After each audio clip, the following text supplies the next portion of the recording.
Hello everyone. In this video, I will show you how to program ATT remote to TV.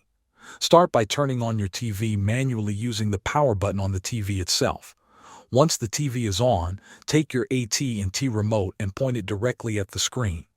Now, locate the OK button and the menu button on the remote. Press and hold both buttons at the same time for about 3 seconds. Keep holding them until you see the power button flash red 2 times. Once it flashes, release both buttons. Next, press the TV device key on the remote. This tells the remote that you want to pair it with your television.